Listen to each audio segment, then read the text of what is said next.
Okay, welcome to our GSE Brown Bag. For the people tuning in to GoToMeeting, please be sure that everything's muted, both the sound and the video, and use the chat box to communicate and ask questions, but please make sure that you're sending the message only to the organizer. I'm very happy to introduce our speaker for today.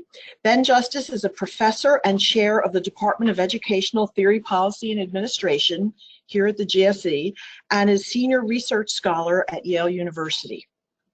A historian by training, Dr. Justice examines many facets of education in the United States, past and present, to understand the relationship between democratic values and educational institutions.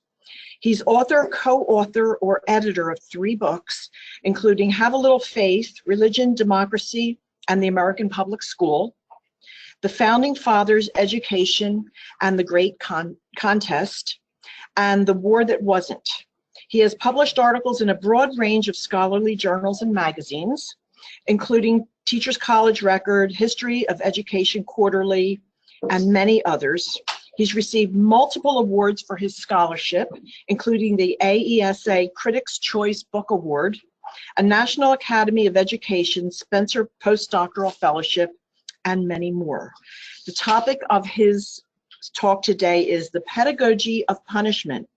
Are mass incarceration and broken windows policing America's new civic education? So please welcome Dr. Ben Justice.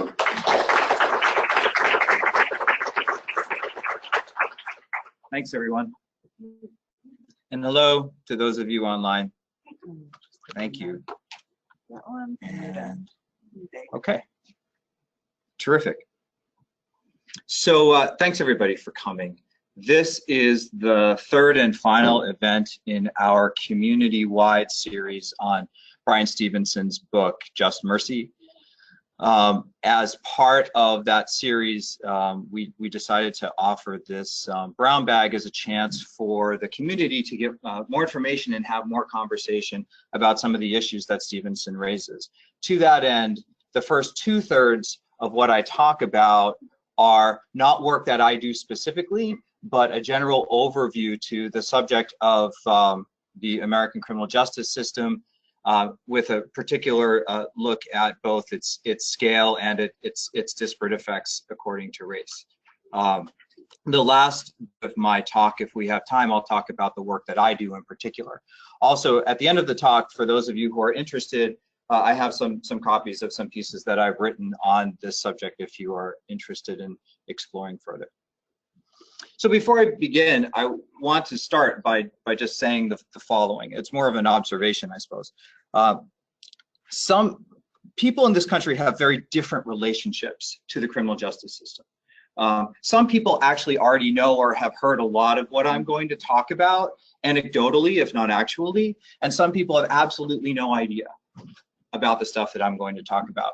That itself is part of the problem, but it also suggests that when we talk about these issues, we need to make space for the possibility that we come from very different places when it comes to these issues.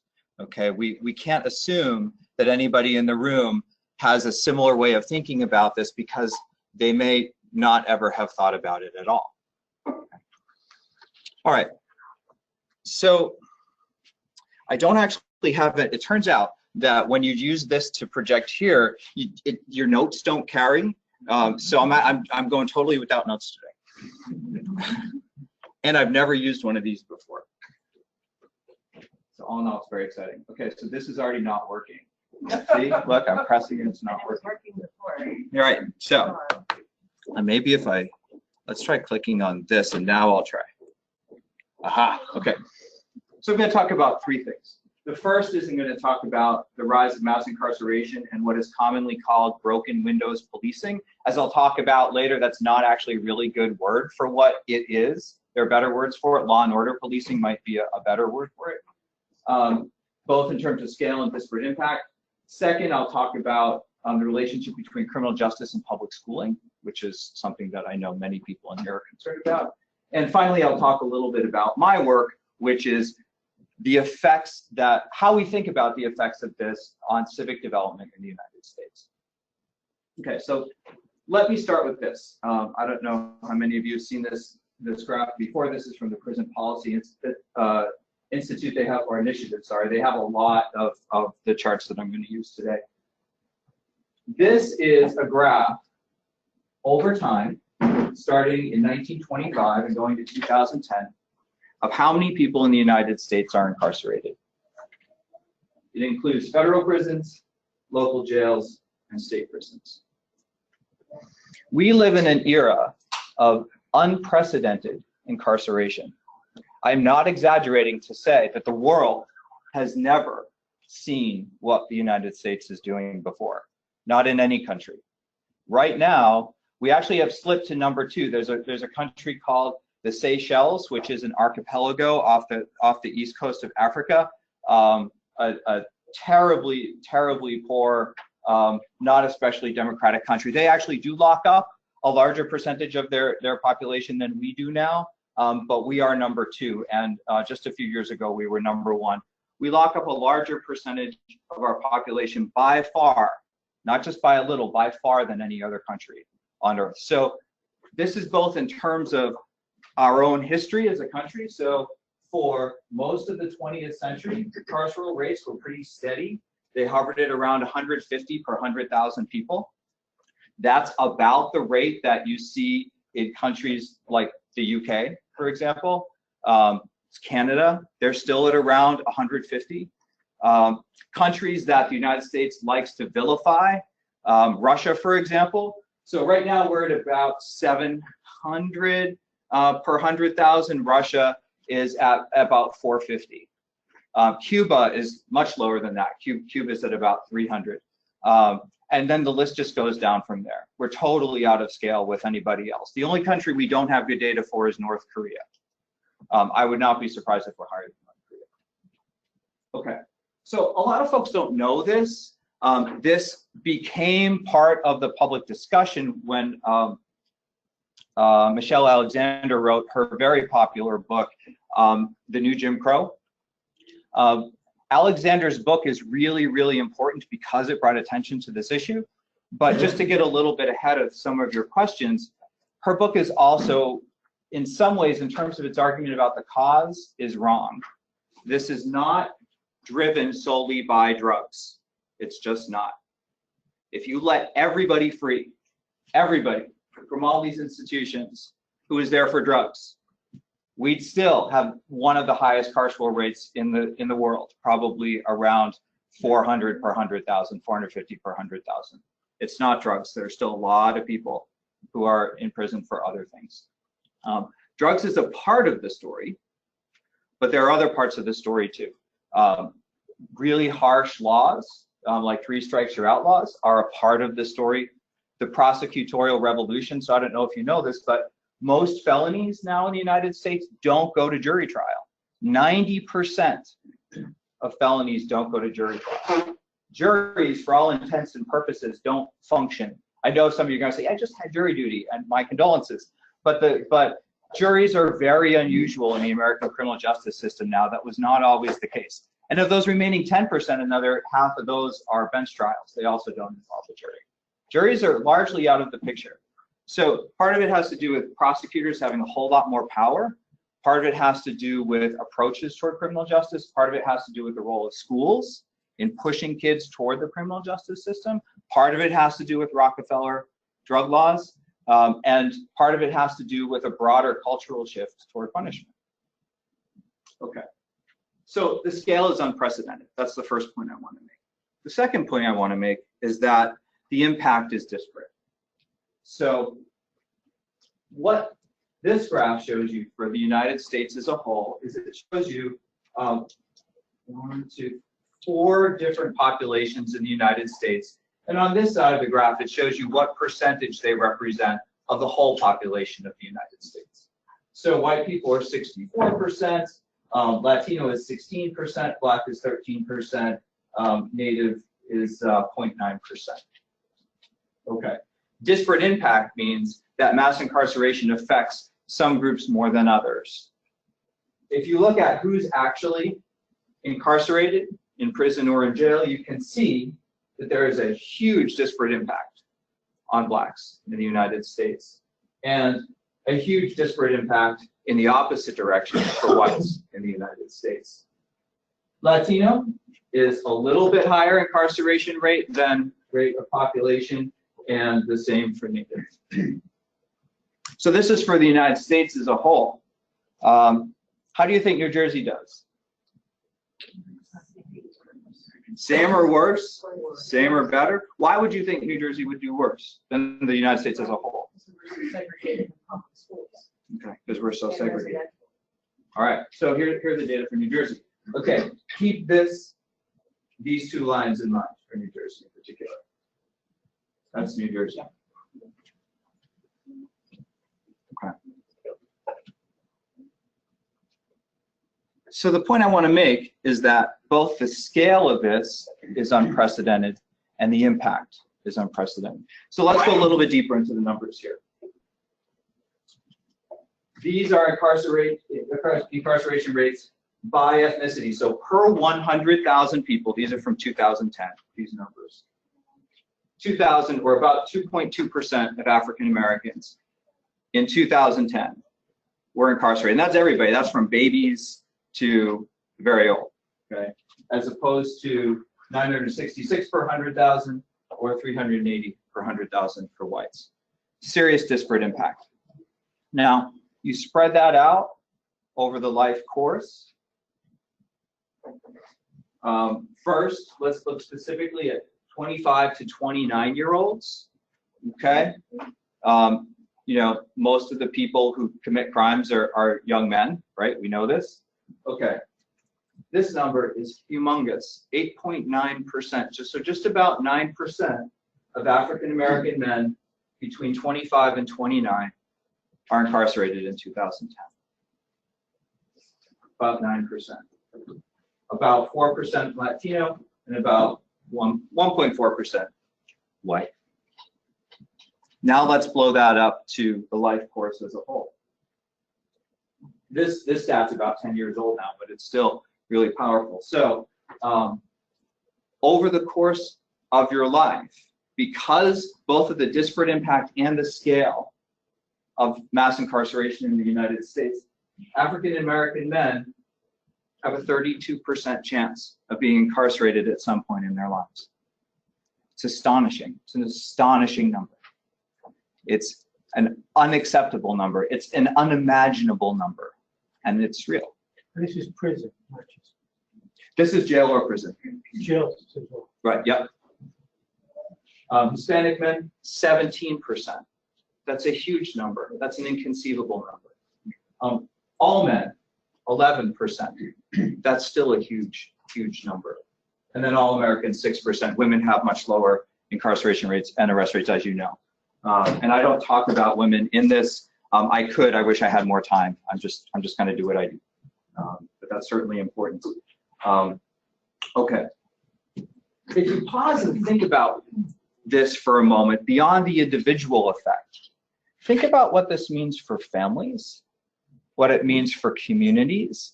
In a country where we segregate, imagine the concentrated impact of this on communities. Because remember, in our society, we are not a forgiving society. If you have a record, it is very difficult to find work. And it turns out, there's just an article in the Times a few weeks ago about this. If you have a record and you're not white, it's even harder to find work. People are less forgiving than if you are white and have a record. Okay, so that's the story on mass incarceration. Before I move on, does anyone have any questions at this point? Okay. So let's move to what is known as broken windows policing.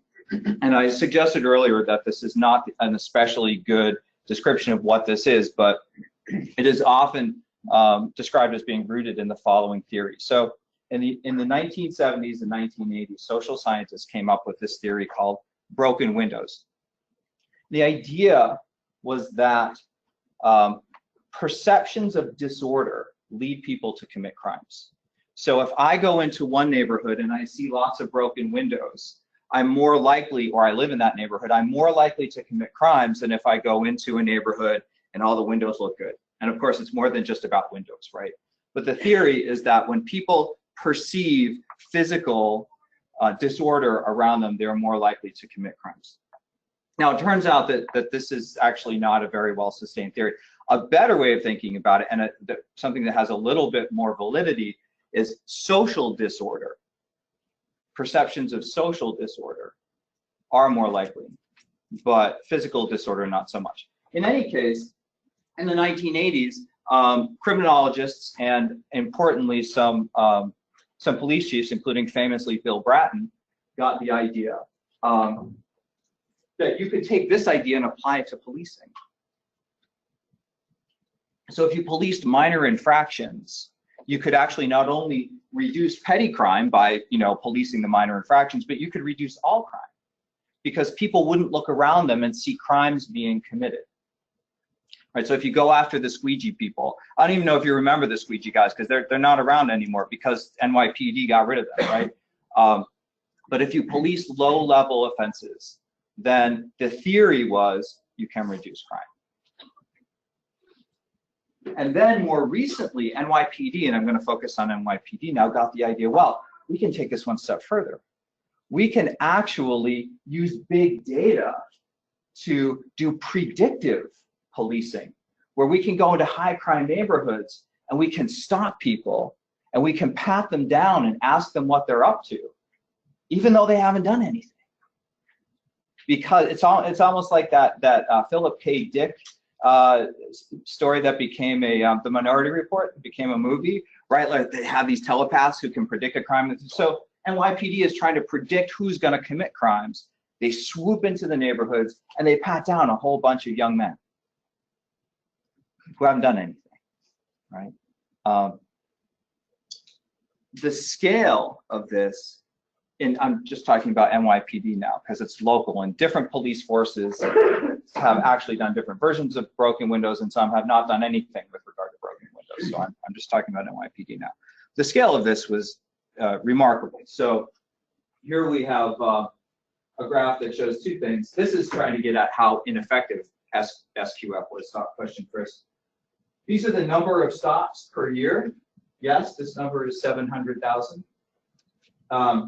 These are the percentage of those stops that resulted in further action. Okay, so about less than 10 around 10% for most of the time, which means that most of the people who are being stopped hadn't done anything. And further action does not mean that they actually are then prosecuted and found guilty. It just means they're taken on to the next step of the process. This started in 2001. It was declared unconstitutional according to the New York State Constitution in 2013, and the numbers declined dramatically, and now it's no longer a strategy. You can still be stopped, questioned, and frisked, but there is no systematic attempt to have large numbers of police swoop into high crime neighborhoods and just stop people and pat them down. Now, what we found in stop, question, and frisk, not surprisingly, was that there was bias all the way down, right? Not only were black men more likely to be frisked than other people in the neighborhood, but they were, if something was, if something went wrong, they were more likely to be arrested for the same infraction. Once arrested, they were more likely to get a harsh sentence, or in other words, there's disproportionate sentencing for the same infraction. So there's bias in this all the way down. Okay. Now there's another form, I would argue, of the same kind of thinking about policing that we saw in Ferguson. It's the Ferguson effect, and it's not just Ferguson. There are a lot of small town police forces that do this, which is that if you police minor infractions, particularly traffic infractions, by pursuing traffic stops, you can actually generate a lot of money for your municipality. You find people who can't afford to pay the fine, then you fine them for not paying the fine. then you jail them for not paying the fine that they had to pay because they couldn't pay the initial fine. For things like a broken tail light, for not stopping fully at a stop sign. These kinds of policing behaviors actually got built into the budgets for municipalities. They depended and still depend on these kinds of behaviors. The theory being, again, if it's justifiable at all, it's that, well, look, we're suspicious of police and we want to stop crime and we're going to make you safer. So if we see something wrong, we're going to look into it, right? But what happens is when you scale these things up, as we saw, I recommend everybody read the DOJ report on what was wrong in Ferguson. When you scale these things up, they just transform communities and communities' relationships to police, and police's relationships to communities. Okay. Anybody have any questions about the policing? Yeah, right. For the stop and frisk policy, Mm-hmm. what's the legal justification? It couldn't have been probable cause.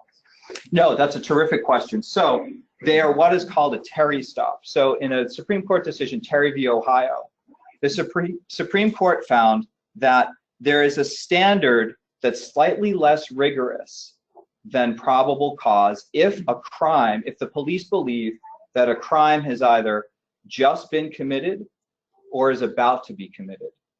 And in those circumstances, they are allowed not to do a full search, because you still do have due process for that, or at least there has to be reasonable suspicion, but instead that they're allowed to do a pat down and question you, which is sort of it's a halfway point, right? And again, the trick is it's got to be the police believe that either a crime has just been committed or is about to be committed, right? So if that's true, then what we would expect is this line would be really close to this line. If that's what it's about, right? That most of these people would have to be found doing something that would result in further action, right? They'd have to be guilty of something if this is going to make any sense at all. So that's what this graph is actually, it's getting to the legal aspect of this, which is there is no possible way in stop, question, and frisk that the Terry standard was being met, really, right? It was sort of, if you think of big data and you try to imagine, but it's not. And it's not surprising that it was found unconstitutional. But now it was found I believe by a state judge, not a federal judge. Yes, question? I was just going to say that even though the lines aren't close, the numbers currently would, I mean, one of the problems here is that you're still getting a lot more people who are being processed in this case, because if 10% of the number of people who are stopped and frisked get processed, then when 700,000 people are getting stopped and frisked, lots of people are getting processed. I mean, right. This is, and they're getting processed for. It's not just the numbers of the people getting processed are staying the same, because the percentages are the same, the numbers are the same. Great, right. These are percentages, they're not real numbers, right? Or at least these are percentages, right? These are raw numbers. Yeah, good. That's terrific. Right. So it's worse than it looks. Yeah. Right. If we're trying to keep people out of prison. Right. All right. So let's now pivot and talk about criminal justice in public schools a little bit. So there are three things I'm going to talk about: zero tolerance policies, police in schools, and school to prison pipeline. And again, what's interesting and disturbing about the country that we live in is, depending on where you grow up, this has nothing to do with what school was like for you or what it's like for your kids, or it's just something that you are used to as part of your daily experience. This is what school is. Two vastly different Americas in that sense. Okay, so first, zero tolerance. Zero tolerance actually is a phrase that was borrowed from the war on drugs in the 1980s and was applied to school children. The theory of zero tolerance is that if you ratchet up the punishments for behavior, that people will cease the behavior. It turns out that's not actually a very good argument. People, yeah. you tell a 16-year-old that no, you're not just going to be in trouble for a month, you're going to be in trouble for a year. What's the difference between a month and a year for a 16-year-old? I want not for my 16-year-old, there is no difference whatsoever, right? But it also gets at the idea that people commit crimes because they are thinking of consequence. But consequentialist thinking is not an especially powerful driver of human behavior. We're actually kind of bad at that, right? It's one marshmallow, two marshmallow kind of thing. Okay. Regardless of the, so zero tolerance, it starts in the 1970s, is a reflection of the broader war on crime. And it's absolutely true that there was a crime wave in the 1970s and people were getting killed all over the place in major metropolitan areas, and there was a lot of violence in schools. There's absolutely no question. That is 100% the case. Some people argue that the numbers were inflated, that there's some statistical problems in the numbers, and I'm willing to concede that. But the one statistic that's really hard to fake is homicide, because there's a body, and you can count them. And homicide rates were through the roof in the 1970s. And so there was actually something that zero tolerance was after. And then there were some high-profile school shootings by the 1990s that were real, serious school shootings. The solution, however, rather than address the number of guns in society, for example, the solution was the federal government passed a law in 1994 called the Gun-Free Schools Act that mandated that if districts wanted federal funding, they had to suspend kids who brought a firearm to school for 1 year. 1 year. That then grew in many states to laws that also had mandatory exclusion, meaning suspension and expulsion for any weapon. And then that grew in local policy to include such things as disrupting the classroom, interfering with the learning of others, things that are a whole lot different than bringing a gun to school. Part of the problem too is, remember, zero tolerance, we're talking about schools. Schools are a place where kids go to learn how to behave. They're not a place where you go where you're expected to already know how to behave. Now, I'm not saying that we should not be worried about kids bringing guns to school. Absolutely. Kids brought guns to school, the school that I went to, and it was terrifying. But the solution I'm suggesting maybe isn't zero tolerance, and here's why.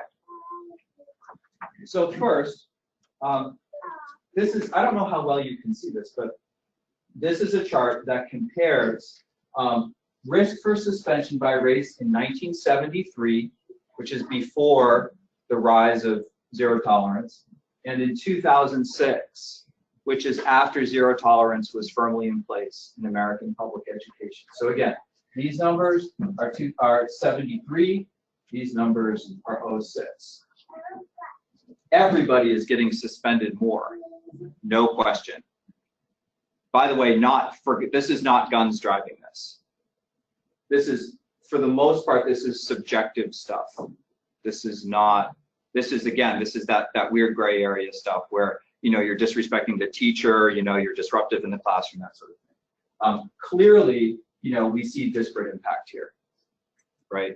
And what we know, in fact, is that it's not just that Black kids are breaking the rules more often, therefore these numbers look this way.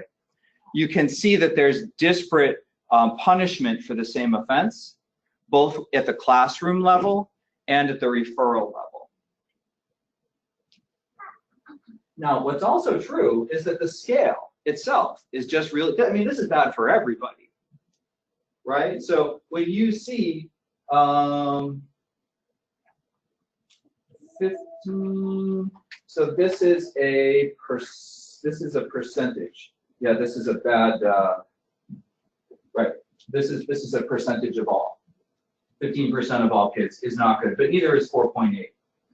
I don't even want to see 2.7. And again, to look at this a slightly different way, this also has a disparate impact on kids with disabilities. Now remember, kids go to school to learn how to behave. right?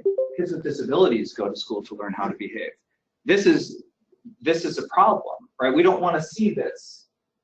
Whatever's going on, what we don't want to see is we don't want to see kids with disabilities have disparate punishment for behavioral issues if we can help it. When you are, so let's talk about the effects of this. Oh, sorry, I'm going to get to the effects of this a little bit later on in terms of what happens with suspension. Let me go to my next slide is about policing. So we now have SROs in many schools across the United States. By the way, this was because of a federal initiative, not local initiative. The feds gave a lot of big grants to a lot of big school districts to get SROs, school resource officers. Yes. School resource officer, police in schools. Police forces were not trained to do this work, right? Police officers, being a police officer is a very stressful job. You deal with a lot of difficult people. You develop a set of habits and defense mechanisms to deal with those difficult situations. My heart goes out to cops. It's a really hard job. But cops are not trained to deal with kids. And they're especially not trained to deal with the notion that kids are coming to school to learn how to behave. They're not going to school to have their behavior judged as criminal or not criminal. What ends up happening is oftentimes SROs will monitor non-criminal activities. You know, tuck in your shirt. Don't talk to that person that way. Show some respect. Don't you talk back to me. I'm a police officer. You talk back to me, you're in big trouble. That's not what cops are supposed to be there for. They're supposed to be there for active shooters. They're supposed to be there for violent crimes. They're supposed to be there for drugs. They're not supposed to be there to be monitoring the hallway and turning non-criminal behavior into criminal behavior by escalating student confrontations with authority. Interestingly, just because you put more police and metal detectors doesn't make students feel any safer. In the same way that mass incarceration has not made Americans feel any safer. Americans feel just as unsafe now as they did before they were locking everybody up.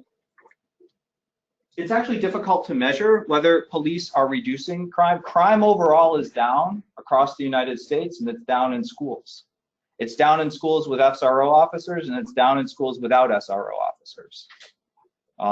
I will not claim that they have no effect, but I will claim that it's difficult to determine the effect. Another problem with police in schools is that police don't report to school administrators. They don't report to teachers. In fact, in some studies, teachers who are concerned about police and complain about the police can find themselves taking a ride down to the station. Because again, police are there to be police. They are not there to be a part of the school culture. They are not there to be part of the faculty. They're not there to be part of the administration. Now, it's not all bad. There are some police officers who do really great work as SRO officers. There really are. And there are some instances where this relationship works. But scaling it up without building in adequate policy or adequate resources has not been very successful, particularly in schools that have the neediest kids that don't have the best resources. Here I reiterate, police are sort of above the law, and police departments have been really bad about releasing data. They're defensive. That's how police departments just are, right? I mean, you know, if you lodge a complaint, good luck with that. Okay, now, again, to be fair, in some cases, students and communities report improved relations with police as a result of SROs. They do. In other cases, they report the opposite. Okay. This brings us to the school to prison pipeline. Yeah. I just want to mention that police officers, many of the SROs run the DARE programs in the schools, which allows them to develop this relationship with students through the drug prevention program. Right. And it seems, I've seen it to be somewhat successful because of that more of an informal relationship. Right. And it also depends on the kind of school you're working in and what the community's relationship is to police to begin with, right? Where police have high legitimacy and healthy relationships with people, you're more likely to see that come into the schools than in places where they don't. Okay, you've all heard of the school to prison pipeline. I was really proud that I could make that bus do that. It's pretty good. So here's the problem with all of this. When you exclude kids from school, it actually can directly, there's evidence of 2 different studies show this. Kids who are suspended from school actually are more likely to commit crimes because they're out there, they're not with their parents, and they're angry. It's different. It's interesting. Kids who are out for reasons other than suspension are not more likely. It's the kids who have been suspended. They are angry, and they're out there, and they've been labeled, and those labels hold. We as much as possible, we don't want to be excluding kids because it is criminogenic. Second, it also leads indirectly to criminal behavior. It reduces academic performance. It causes social alienation. Kids can internalize labels, and it also increases the risk of future exclusion, right? Once you've been suspended once, you've got a bullseye on your back. Okay, and then there are also climate issues, right? School climate. And I have some people who actually study school climate, its effects on student performance, but also its effects on the social emotional learning of students. An authoritarian school climate leads to outcomes associated with greater risk of later criminal justice involvement. Okay. Also, referrals to juvenile court and juvenile detention, right, which is typically the next step on the pipeline, also increase your risk of later criminal justice involvement.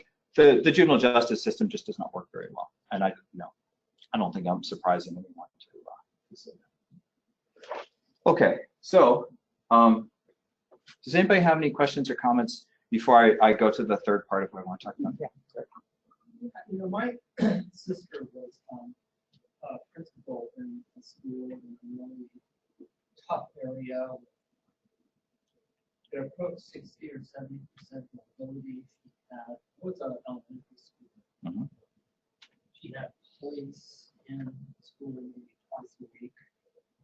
She didn't have an SRO, but she did have officers visit the school. But she never received any training. The teachers never received any training in this type of stuff. And so one of the difficulties as I see it is how do they make these decisions to suspend, for example. Mm-hmm. And as researchers, how do you know what percent of those decisions are justified and what percent are just like, let's get the kid out because they're noisy? Right, and you can't, sure. So the question, I'm going to boil down your question for the people who are online. So to boil down your question, when teachers in the classroom, and then second step, when administrators in Central make decisions about whether to exclude students or punish students, how do they make those decisions, and how can we as researchers understand their, if not their motivations, at least their reasoning, right? Motivation is much harder to determine than reasoning.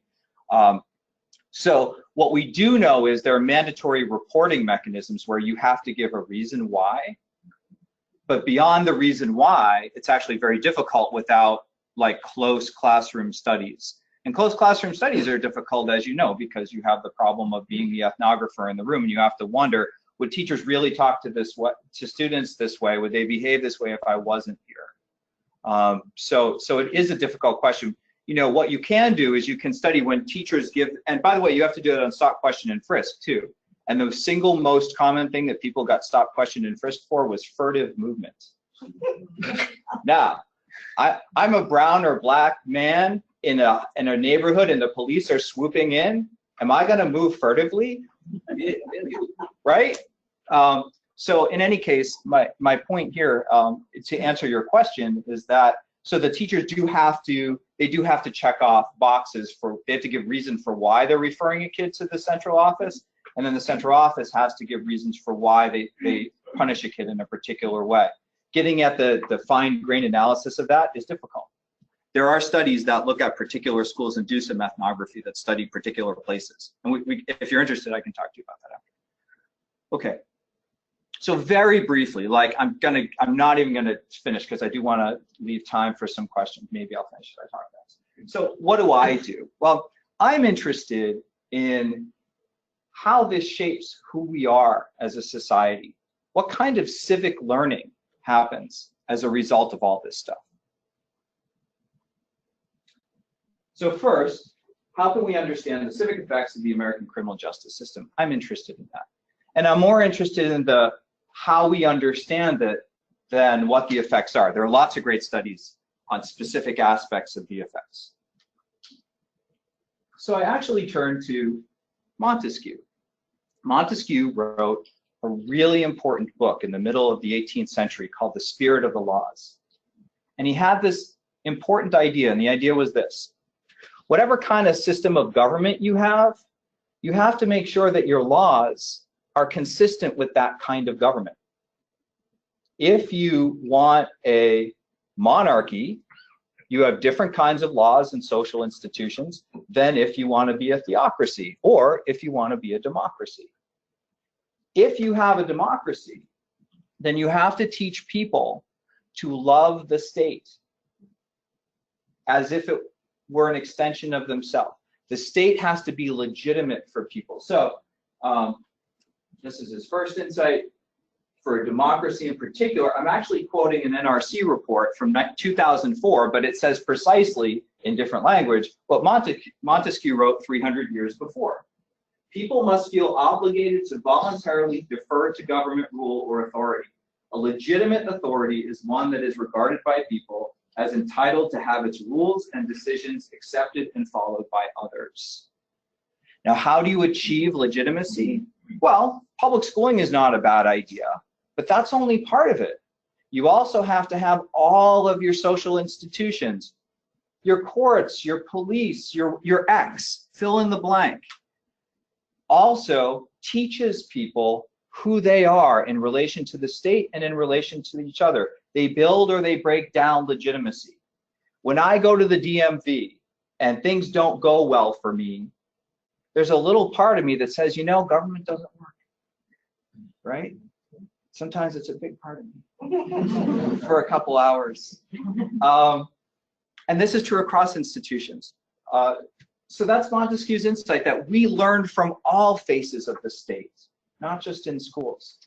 He also noted, and this was really perspicacious of Montesquieu, that harsh punishment itself is really bad for democracy, because he quote, the minds of the people are corrupted and become habituated to despotism. We get used to it. It's okay now to treat people that way. Well, once we get used to that, good luck keeping your democracy. Now, of course, Montesquieu also has a serious flaw in his thinking, which is Montesquieu was blind to his own corruption, and that was the racism that was necessary to support the slave economy that was making France and England so wealthy. So already from go, these theories of what's necessary for a healthy democracy have their own problem, which is they're not accounting for race that is necessary to enslave people to steal the value of their labor. Okay, so Montesquieu leads me to a second question, which is, okay, so if we are a democracy, how can so many Americans tolerate what we have, right? And what I'm exploring in my work is I argue that there's a hidden curriculum of justice. We learn from the criminal justice system. It teaches us. And it teaches us in ways that create a feedback loop. Well, what do I mean by that? Okay, I'm not going to go into curriculum theory. I'm going to trust that many of you are comfortable with curriculum theory. People who write about a curriculum, and for those of you who don't, very briefly, the curriculum is all the stuff that you learn. The theory of a curriculum is you go through this series of experiences and they change who you are and how you think.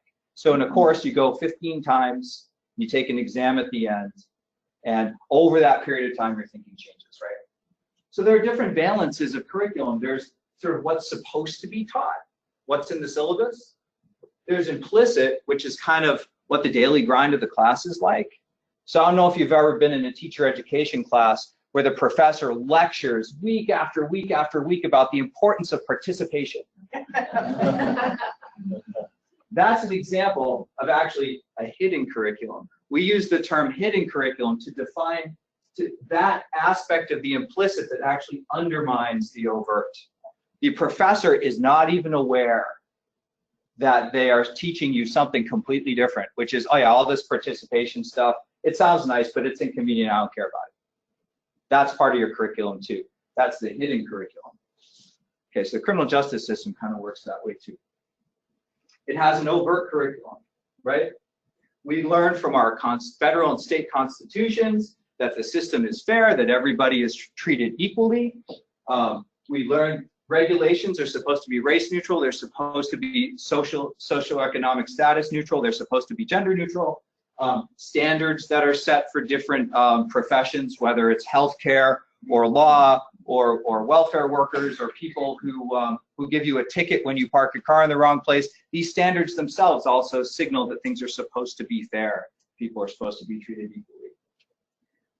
Public schools teach you about the 3 branches of government. They teach you that everybody has an equal shot in America, right? They teach you about the 14th Amendment, due process. They teach you that trial by jury is one of the great features of the American justice system.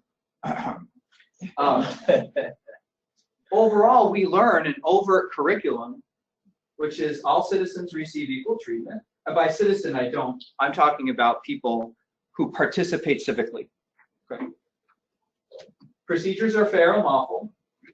Basic rights are protected. The will of the people prevails. And justice is certain.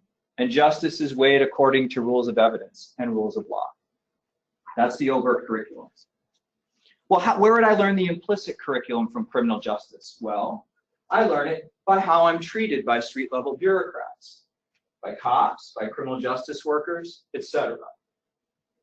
It's what I learn when I go to court. How am I treated when I go to court? How are other people treated when I go to court? What do I see happening around me when I'm in court? When I'm in the custody of the state, what am I learning? Every day, all the time, I'm a learning machine. When I'm in the custody of the state, what is it shaping me to become when I get out? What am I getting from this experience?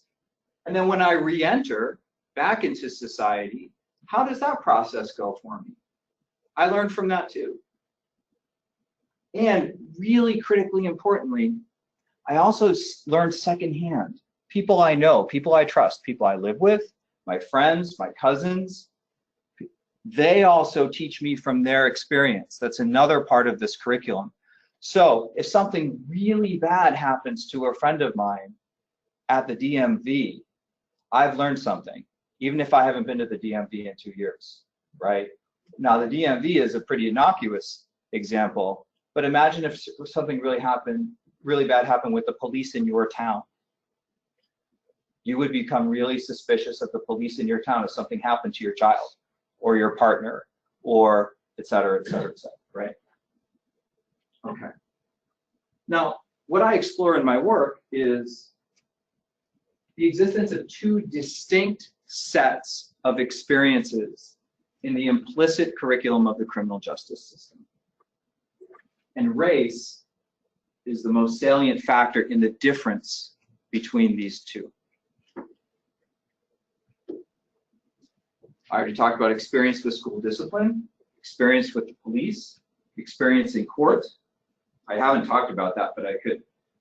Experience with carceral institutions, experience with reentry, secondhand experience from social networks.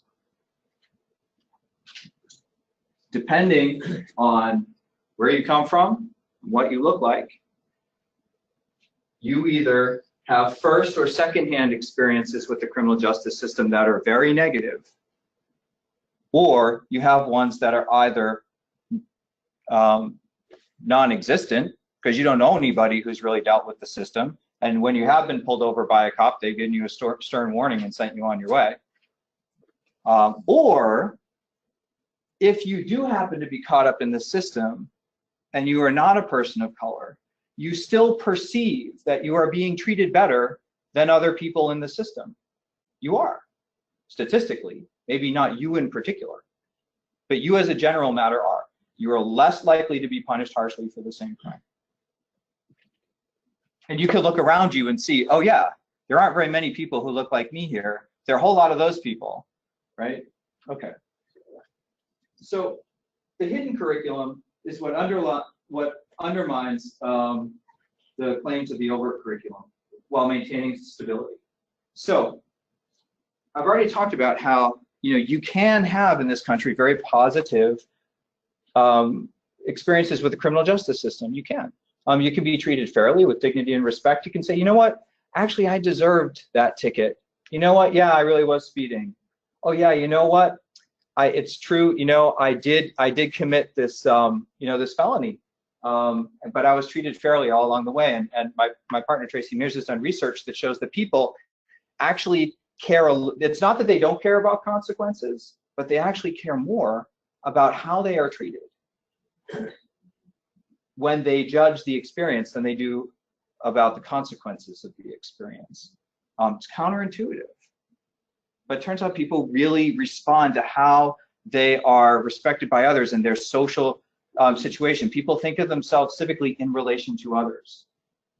Okay, but if you're experiencing the hidden curriculum, either as a person who watches it happening to others or who feels like it affects you personally, well, what do you learn from all the stuff I was talking about?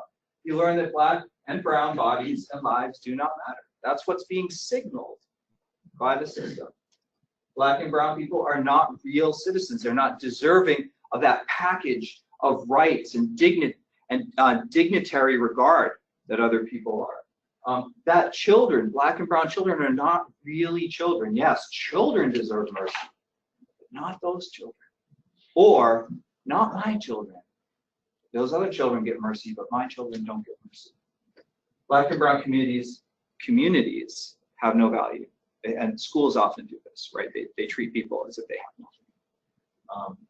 So depending on this, either you decide the state can be trusted or the state cannot be trusted. So that's the way that I use curriculum theory to try to understand this stuff. So my conclusion is just 2 quick points, and then I hope we can have a discussion. We still have about 20 minutes. So the first is that ideally what we do as a country is not chuck the overt. I like the overt a lot. I think it's good. But what I want to do is make sure that the implicit, the daily grind of all these laws and principles and beliefs and democracy actually happen, and that we erase the hidden curriculum, that we do find ways to make sure that all people are treated fairly with dignity and respect.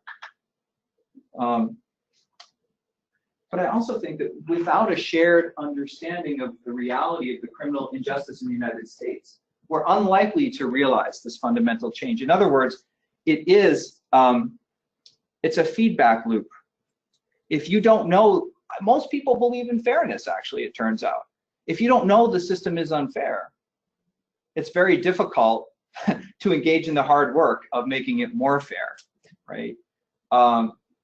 But what's also true is that there's this gray area where people kind of know what's going on, but it doesn't affect them. And we live in a society that punishes you if you take the time to actually agitate and make change. And so there are strong disincentives to making change. And so this is tough work. It really is. I'm not judging the people who don't do this work. This is tough work, but this is the work that has to happen if we're going to do this. So that's what I have. I welcome your questions or comments. Okay. Foundational question, Sure. because we're both historians who've gone down the road of reading a lot of theory. Mm-hmm. Are we a democratic republic foundationally? We are a white republic. Repeat the question. So the question is, are we a democratic republic foundationally? I think we are a white republic foundationally, and I think whiteness is a sliding scale that the rules are constantly changing for, depending on what the new immigrant group is that's not liked at the time. There are certainly institutions that function fairly well in this society, but there's so much bias built into it that no, if we consider all people people, then I don't believe we are right now. Yeah, and I think you and I ultimately disagree on this, Mhm. in that I think it's a crypto-fascist state. Which would, you know, advocate different responses to this, but. Okay, no, that's okay. So Kat, I have to make sure they hear that. Yeah. So, right. So Kat's answer to her own question was, we are a crypto-fascist state. Other questions or comments? Yes. I just wanted to add another sort of issue that affects at least the school stuff. And that's the fact that I don't believe that our society takes sufficient responsibility for the children. So other developed societies consider children to be sort of their most valued asset. And they have many, many government protections, including receiving food for families when people are pregnant. Even wealthy people in France receive money every month. If they have children, each child, they get money. Somebody asked, I was talking about this to somebody one day, and they brought up the idea of homeschooling. And I think part of the reason our society doesn't take responsibility for its children is because it doesn't want to interfere with the rights of the parents.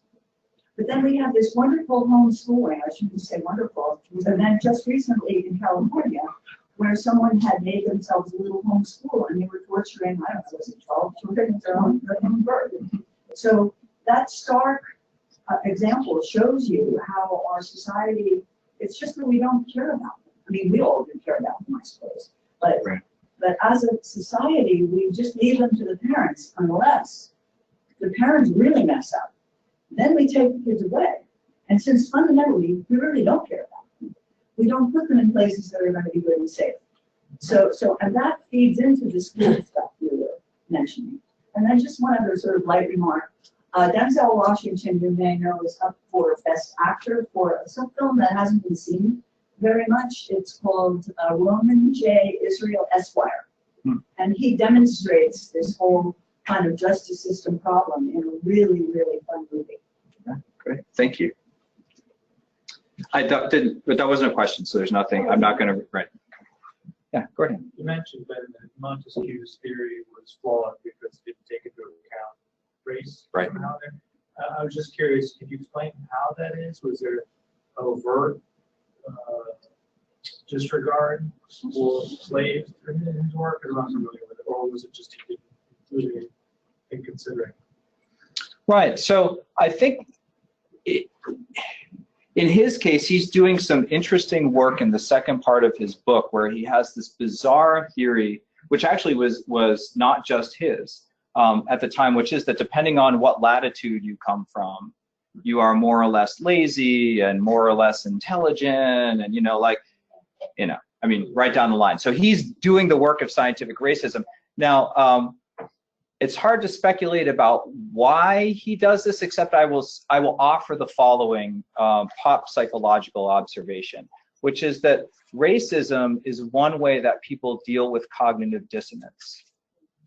In the same way that people justify the harsh treatment of children of color by treating them like adults. Well, they're more worldly. Well, their bodies can take more punishment. Well, X, Y, Z, right? That is the work of racism. And so I think as Montesquieu is developing these ideas and hoping that France will be the kind of democratic republic that he favors, he has this problem, which is France is also in the game. And the global economy has been taking off for 300 years at this point because they figured out how to, over time, basically turn human beings into machines. So yeah, I don't know if that exactly answers your question, because that's a difficult question to ask, but that's the function of race, is to justify for people the injustice, I would argue, of the system. And he's so swept up in the system. It's a terrific movie that also helps. If you've seen Snowpiercer, it's an amazing movie. I'll just say that if you have a chance, it's a sort of a dystopian movie. All takes place on a train, and it's brilliant. And that actually, it has exactly this idea built into it. Thank you.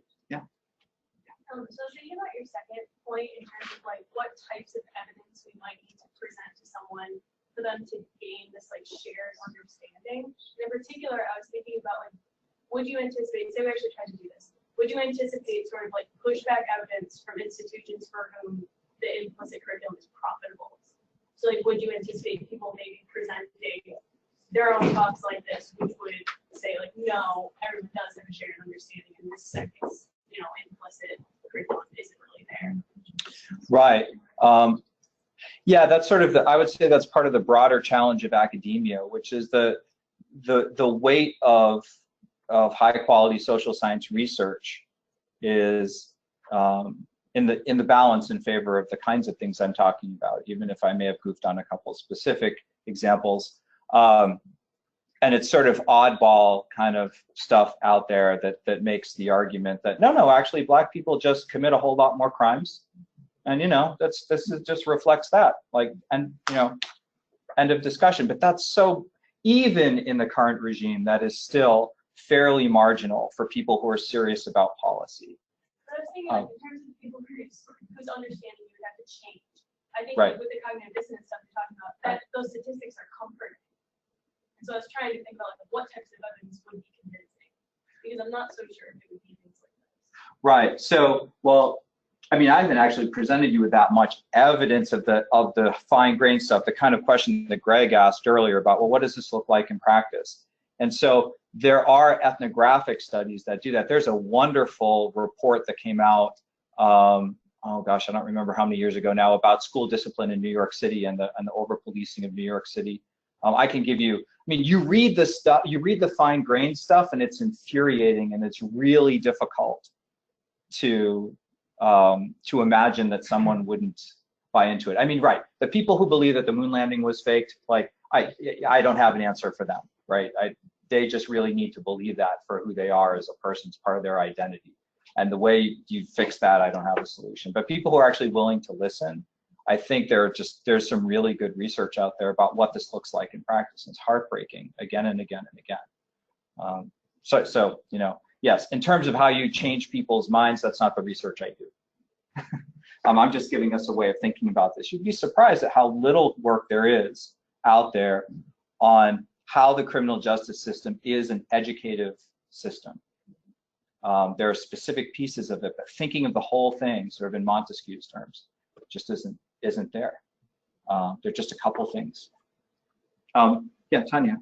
Well, it was just to say that you have been doing this work through asking the faculty to read Just Mercy. I don't know if the graduate students have also been sort of encouraged to read this book, but I feel like that has been such a powerful experience for me, because it just humanizes the incredible effects of the criminal justice system and individual lives and their families and communities. So I think that promoting this kind of, leading these kinds of human stories is definitely very effective.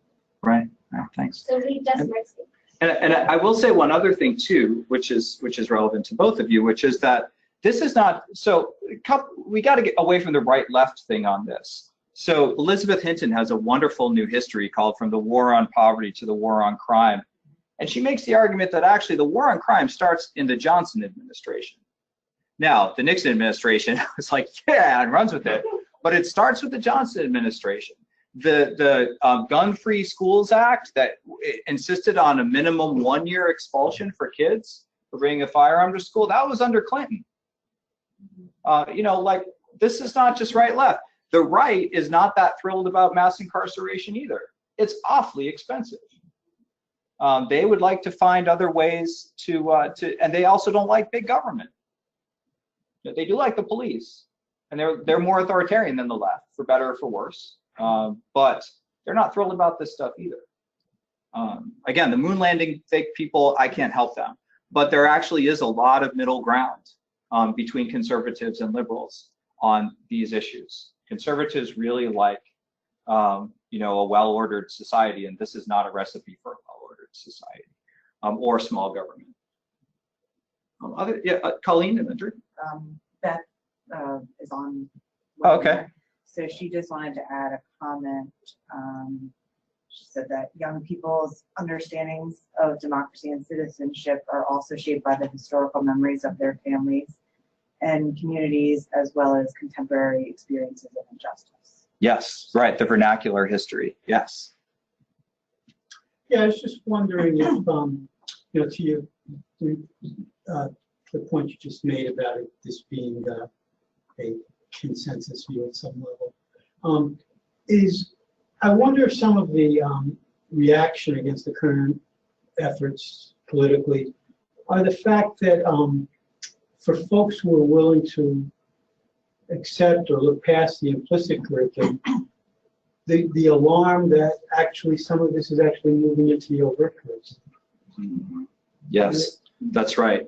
That's right. And that's where, when I pitched this idea to social scientists, they at least a couple that I work with said, well, this isn't hidden, right? There is no hidden curriculum. We all know this is going on. Hidden curriculum is a nice phrase. It comes from the critical work that people in the field of education did in the 60s and 70s, and so it is useful because it comes out of that. But you're right. I mean, it's not the best term in that way. And yes, there is, the racists are now out there loud and proud. For what it's worth, for most of American history, they've been out there loud and proud. Right? I mean, this is not a new thing. This is a return to what was much more normal in the early 20th century. So I will say also, though, that, and this is good news, I mean, Sessions, the new Attorney General, is all about law and order. He's like, no, we got to lock more people up. We got to extend those. We got to bring back those mandatory harsh sentences. I mean, it's like he doesn't know about any of this research that's out there, right? It's a total denial of the failure of law and order policing. But you know what, people, police chiefs, at least police chiefs of large metropolitan areas, aren't interested in that stuff. He's not getting traction. He might get traction in rural Missouri, but he's not getting traction in New York City, and he's not getting traction in San Francisco, and you name it. Big cities in Texas are very unlike the rest of Texas. In the same way, his big city police chiefs don't want to lock more people up, and governors don't want to lock more people up. It's really expensive. So yeah, I guess what I'm saying is, yes, it's really alarming, and there is pushback and there is concern. It's that deep state idea that there are all these workers kind of. Sure, but the states have set up deals with the prison complex that guarantees a flow of prisoners. Yeah, so the prison industrial complex thing, that's a concern, but that's a really small percentage of the prisons. That's not as big a concern as you might think. Another one online, and then I'll come back. Yes. Okay. Ajua is. Yeah, Ajua. Yeah. She's a comment. So we looked at the numbers of incarceration, but I'm thinking of how people specifically. Oh, do you want to just say your comment? Here you are.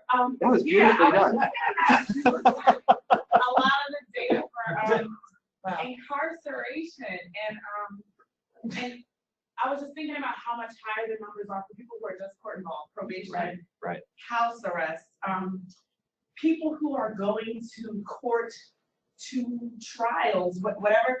All those things eat up time away from school, time away from work, and then actually prohibits you from what we think of as standardized civic engagement. And so that then also teaches you something about what the state prioritizes for you as a person. Right. Terrific. Yeah, right. And they do have good stuff on that. Back to the prison policy initiative, they've got some good stuff on. You're absolutely right. If you include people who are monitored by the state, and I love your addition of people who just are bureaucratically engaged with the state. Like, I haven't even thought of the bureaucratic engagement. That's a whole other. That's great. We got to talk. There's an article there. I mean, I think that's a really great intervention. Yeah, thank you. We have time for one more question, I think.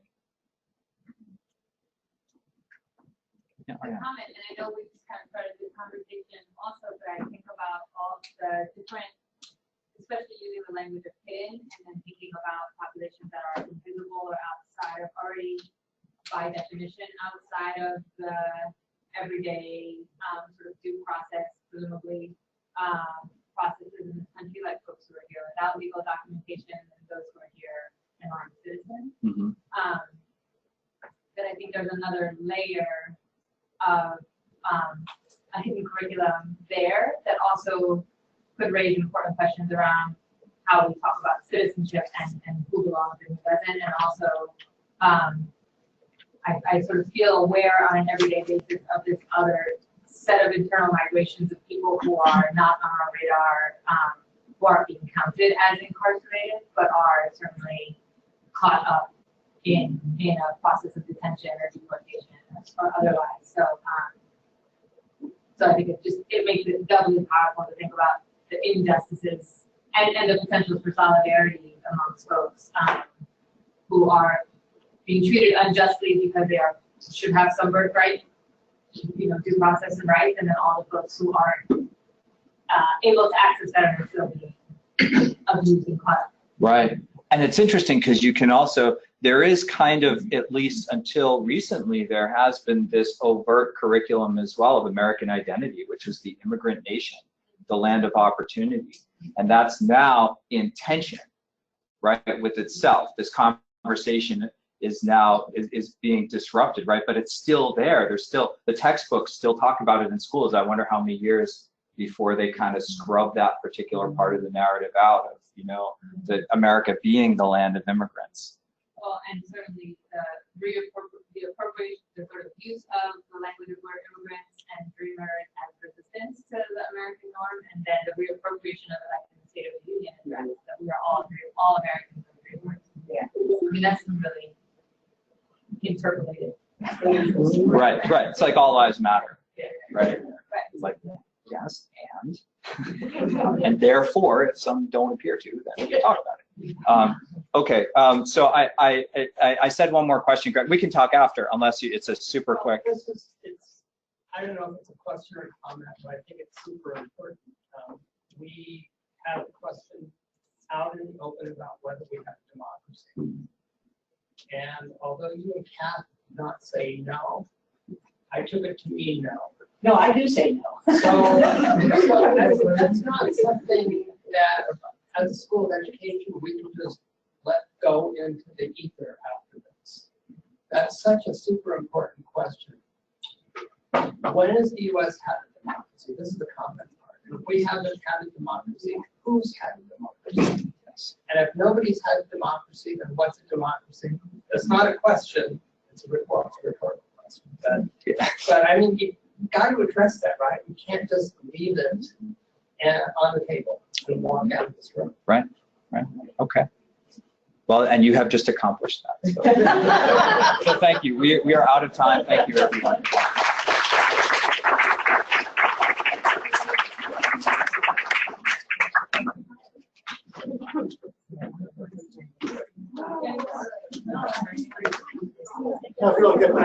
Hey, thanks.